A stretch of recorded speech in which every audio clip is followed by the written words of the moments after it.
नमस्कार। इस पाठ में हम जानेंगे कि एक अच्छे समीक्षक के गुण क्या है।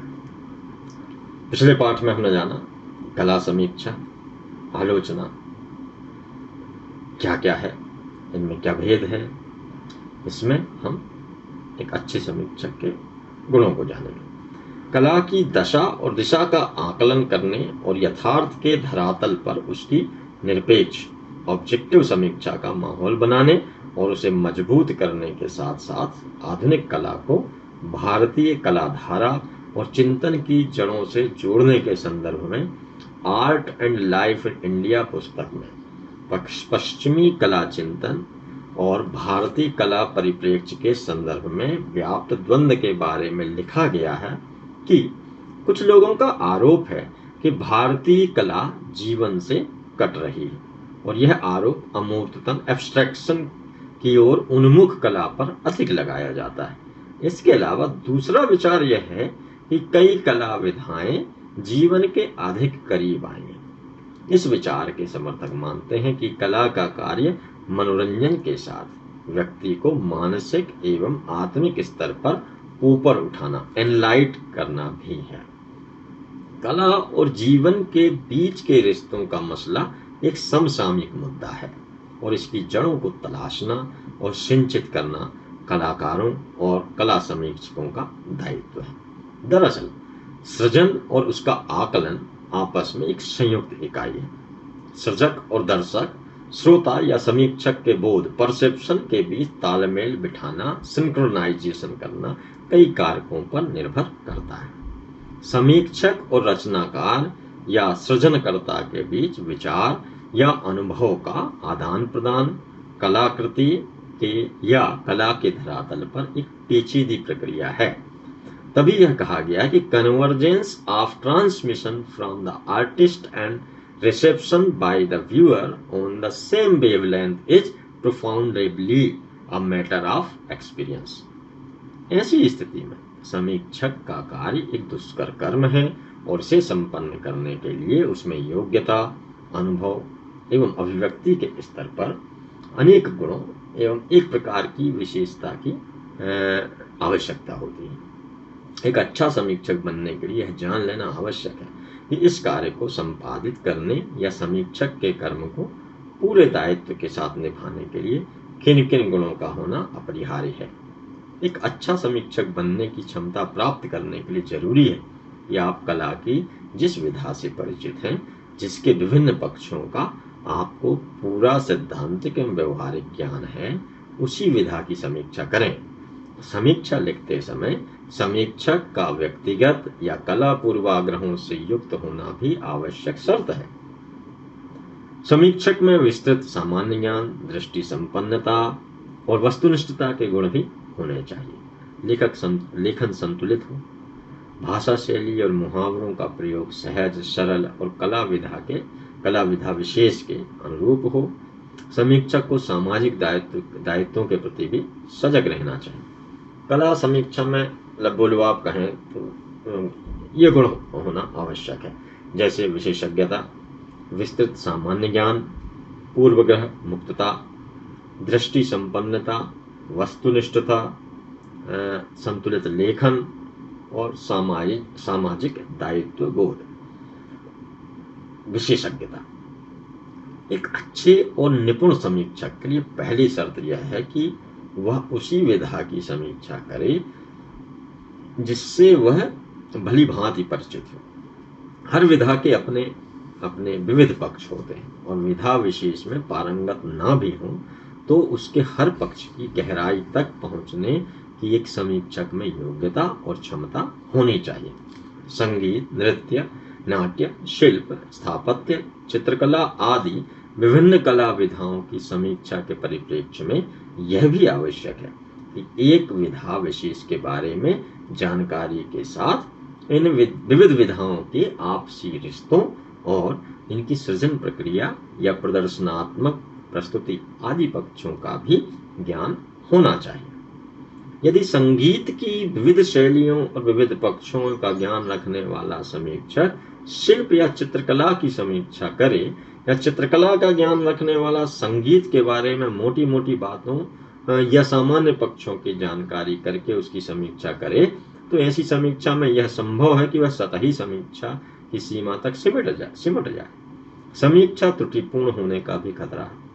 नीम हकीम बनने या सब विधाओं का थोड़ा थोड़ा ज्ञान प्राप्त कर लेने के बजाय किसी एक विधा में विशेष बनने की चेष्टा करनी चाहिए, ताकि समीक्षा की श्रेष्ठता कायम हो और समीक्षक की भी एक खास पहचान बने। विस्तृत सामान्य ज्ञान। किसी विशेष कला विधा में निपुणता के साथ समीक्षक से यह भी अपेक्षा की जाती है कि उसका सामान्य ज्ञान भी विस्तृत हो। समसामयिक कला के बारे में पुख्ता जानकारी के साथ सामाजिक, राजनीतिक, आर्थिक एवं सांस्कृतिक परिवेश एवं सामाजिक सोच के बारे में भी सामान्य ज्ञान होना आवश्यक है, क्योंकि इससे समीक्षा समृद्ध होती है। कला और जीवन का आपस का निकट संबंध है, इसलिए कला के विभिन्न क्षेत्र भी एक दूसरे पर परस्पर निर्भर होते हैं। एक समीक्षक की डायरी का अंश यहाँ मैं उद्धृत करता हूँ कि खजुराहो के मंदिरों की पृष्ठभूमि में शास्त्रीय नृत्यों का प्रदर्शन देखना एक अविस्मरणीय अनुभव है। नृत्यों को जहाँ एक सहज स्वाभाविक स्थल आवास मिलता है, वहीं मंदिर जैसे जीवंत और प्रासंगिक हो उठते हैं। निरे स्मारक नहीं बल्कि समकालीन सौंदर्यानुभूति के वाहक मंदिरों की पृष्ठभूमि में नर्तकी का व्यक्तित्व एक नया ही आयाम हासिल करता है।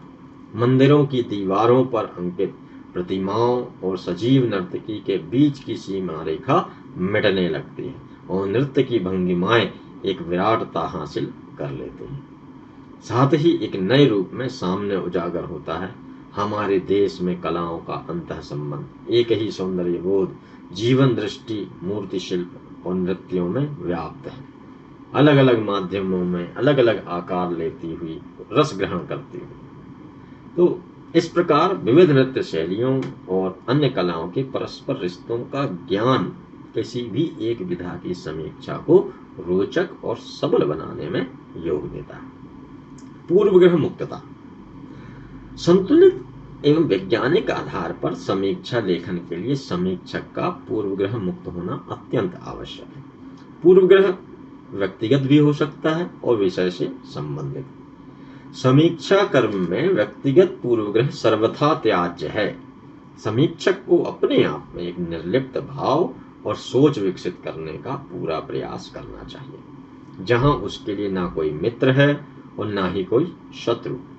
पूर्वग्रहों का त्याग किए बिना समीक्षक के रूप में सफलता पाना मुमकिन नहीं है। पूर्वग्रह के संदर्भ में व्यक्तिगत पूर्वग्रह के अतिरिक्त किसी भी कला पक्ष या विधा के बारे में समीक्षक का अपना मत या धारणा हो सकती है, लेकिन यदि वह अपनी व्यक्तिगत धारणाओं को लादने की चेष्टा करेगा और उसका मानदंड उसकी अपनी पसंद या नापसंद पर आधारित होगा, तो वह अपने लक्ष्य से भटक जाएगा। अतः तर्कसंगत आधार पर समीक्षा की जानी चाहिए। दृष्टि संपन्नता। समीक्षक की दृष्टि खुली होनी चाहिए। दृष्टिगत संकीर्णता समीक्षा को दुर्बल बनाती है। दृष्टिगत संकीर्णता के मुख्य दो कारण होते हैं: अज्ञान और किसी मत या वाद विशेष के प्रति आग्रहशील होना। अज्ञानता किसी व्यक्ति के दृष्टिकोण को स्वभावतः संकीर्ण बना देती है। दूसरी ओर अगर कोई व्यक्ति किसी विशेष विचारधारा में विश्वास रखता है और अपनी विचारधारा के अलावा किसी अन्य विचारधारा का सम्मान नहीं करता, तो उसके लेखन में वैचारिक पूर्वग्रह पैदा हो जाता है। समीक्षा में ही नहीं बल्कि विभिन्न समाचार और अन्य माध्यमों में भी यह प्रवृत्ति देखने को मिलती है कि पश्चिम मीडिया शेष दुनिया से संबंधित समाचारों की भाषा, शब्दों और कथ्य को एक विशेष रंग में तोड़ मरोड़ कर ढालने की प्रवृत्ति का शिकार है। ऐसे में निष्पक्षता एवं विश्वसनीयता घटती है। समीक्षक को भी अपनी दृष्टि को साफ सुथरा रखना चाहिए। समीक्षा के लिए उदार और पूर्वग्रह मुक्त दृष्टिकोण का होना महत्वपूर्ण है। व्यापक दृष्टिकोण के साथ कला का सम्यक आकलन एवं मूल्यांकन की प्रवृत्ति का होना समीक्षक के प्रमुख गुणों में शामिल है। वस्तुनिष्ठता पूर्वाग्रहों और दुराग्रहों को छोड़कर तटस्थता के साथ किसी भी कला विधा का वस्तुनिष्ठ मूल्यांकन करना चाहिए। राग द्वेष से रहित होकर विधा विशेष का निरपेक्ष रूप से विवेचन करना ही समीक्षक का दायित्व है। इसके अलावा कला समीक्षक को जिस कला के आयोजन, प्रदर्शन या प्रस्तुत की समीक्षा करनी है उसको सही परिप्रेक्ष्य में रखकर जांचना चाहिए। आत्मनिष्ठ नहीं होना चाहिए। वस्तुनिष्ठता अपना लेने से आत्मनिष्ठता एवं पूर्वग्रह के खतरों को टालना संभव है। संतुलित लेखन समीक्षा में संतुलित लेखन का विशेष महत्व है।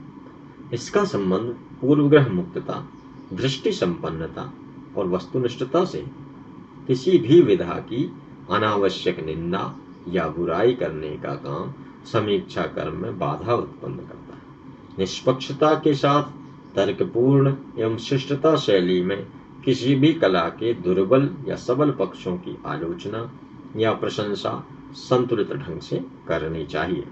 सम्यक मूल्यांकन, संतुलित भाषा, तर्क संगत ढंग और सही परिप्रेक्ष्य के साथ की गई समीक्षा लेखन की सबलता के साथ समीक्षक के संतुलित रूप में लेखन करने के गुण का भी परिचय देती है।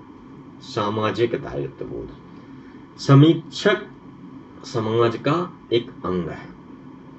समाज के प्रति उसका एक दायित्व है।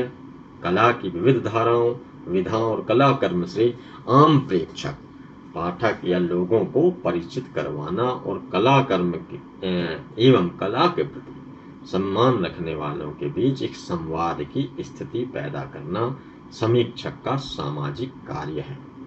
कला के साथ जुड़ने और कला हलचल में आम भागीदारी के प्रेरित करने की दिशा में समीक्षक की महत्वपूर्ण भूमिका होती है।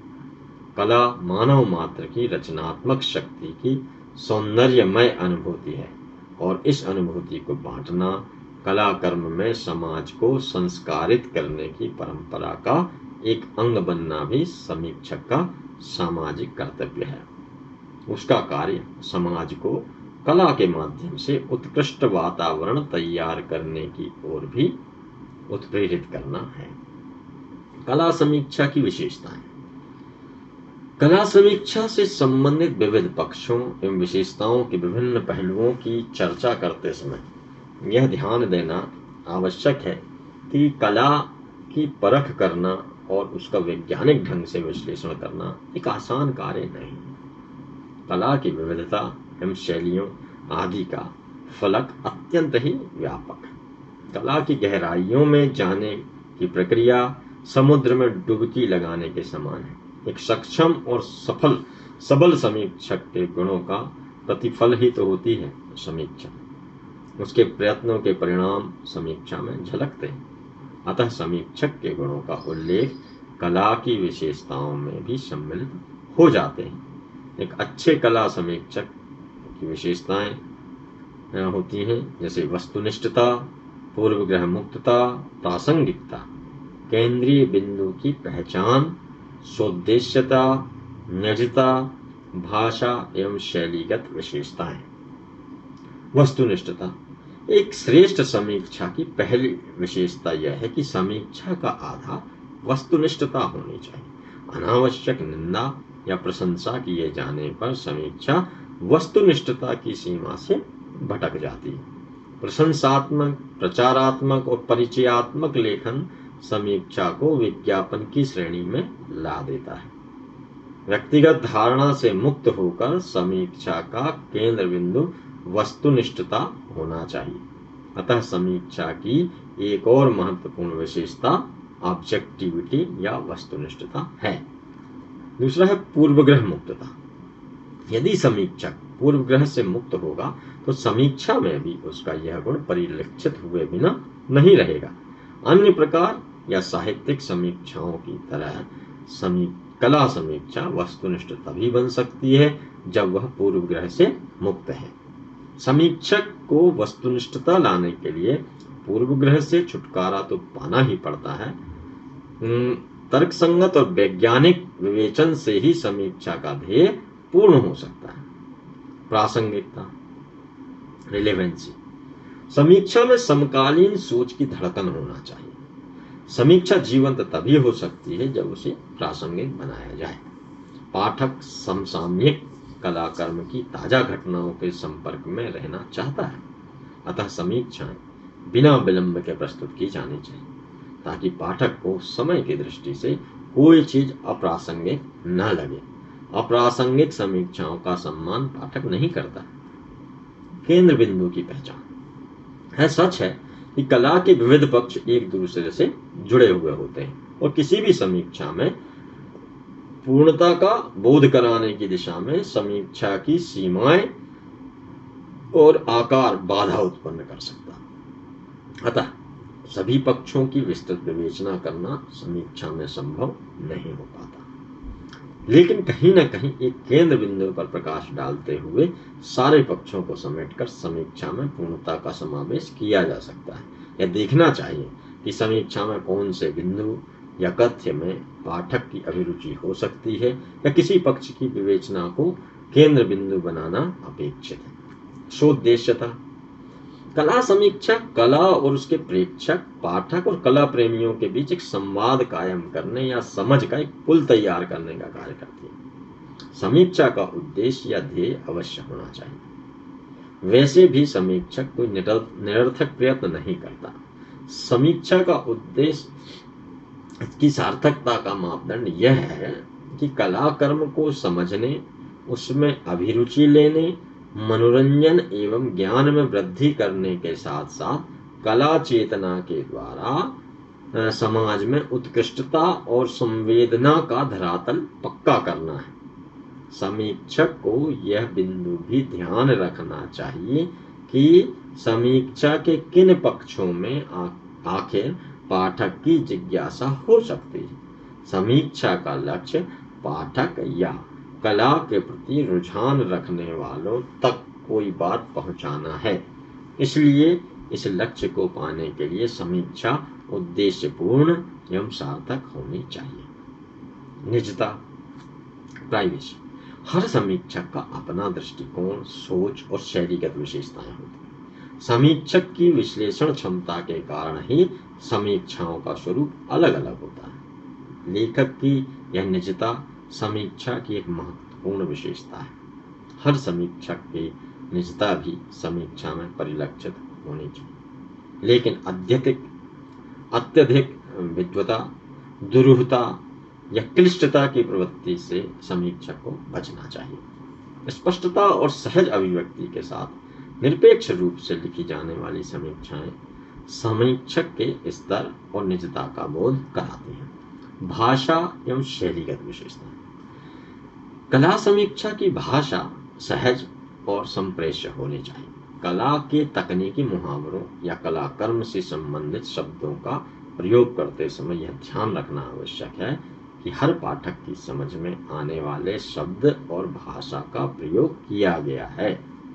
भाषा एवं शैली रोचक और दृश्यात्मक, ताकि पाठक के मस्तिष्क में कला की कोई भी घटना या प्रस्तुति चित्र की तरह सजीव हो उठे, समीक्षा पढ़ने में उसका रुझान बढ़े। इस प्रकार सुपाठ्य और रोचक शैली में लिखी गई कला समीक्षाएं समीक्षक की परिपक्वता, उसके विस्तृत ज्ञान और लेखन क्षमता का परिचय देती हैं। भाषा और शैली की दुरूह में जकड़ी समीक्षा कभी भी श्रेष्ठ समीक्षा की श्रेणी में नहीं आती। कला विधा के अनुरूप शब्द और भाषा होनी चाहिए। सरलता में ही सरलता है, अतः सहज और सरल होकर गंभीर बात करना, उसमें रोचकता पैदा करना समीक्षक का जहाँ गुण है वहाँ यह समीक्षा की विशेषता भी है। तो हमने जाना कि समीक्षा चाहे कला की हो, साहित्य कृति की हो या किसी अन्य वस्तु की, उसमें एक प्रकार की ऑब्जेक्टिविटी और गतिशीलता का होना आवश्यक है। समय के साथ बोध, परसेप्शन और सृजन की प्रक्रिया के तौर तरीकों, बिंबों, प्रतिबिंबों और धाराओं में एक परिवर्तन का निरंतर चलने वाला प्रवाह परिवर्तन रहता है।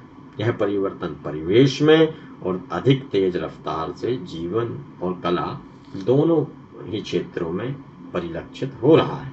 ऐसी परिस्थिति में कला समीक्षा के बने बनाए ढांचे या मानदंडों को लेकर चलना या समय की भाषा को बिना पढ़े समीक्षा कर्म करना न्याय संगत नहीं हो सकता।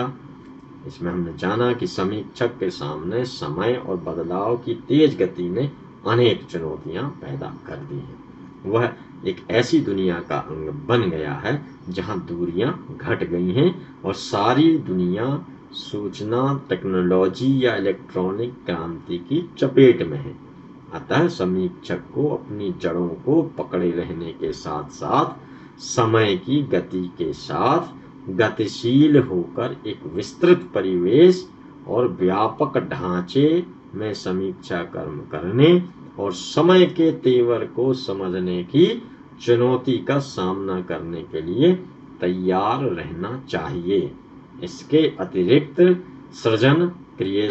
सृजनकर्ता क्रिएटर के स्तर पर निरंतर होने वाले परिवर्तनों को समझकर भौतिक, मानसिक और आध्यात्मिक स्तरों पर कला प्रभावों की विवेचना, विश्लेषण और मूल्यांकन करके कला समीक्षा विधा को एक सार्थक दिशा देने का निरंतर प्रयास करते रहना चाहिए।